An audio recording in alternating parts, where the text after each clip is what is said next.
Hello, in this video I want to show you how to set up custom LED lamp notifications on Samsung Galaxy S23 Plus. To do this, you will need to open in Google Play Store, look for the app called Notify Buddy, select it and download it.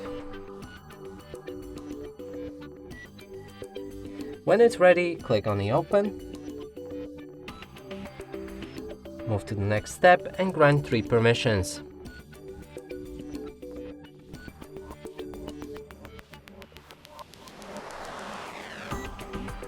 Last right here is battery optimization, which you need to disable, but it's not necessary, so I'm gonna leave it enabled.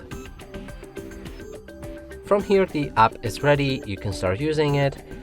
And we have 4 tabs. There's User, System, Active and Settings. In User you can select any apps to allow for a custom LED lamp notifications. In System there's all apps that are bound to your system. In Active you can find all apps that you've just activated. And in the settings you can change anything about your LED lamp, like a size, a shape or a place on the screen.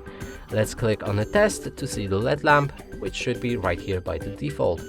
And that's it for this video. Hope you like it. Please consider subscribing to our channel, leave a like and a comment below.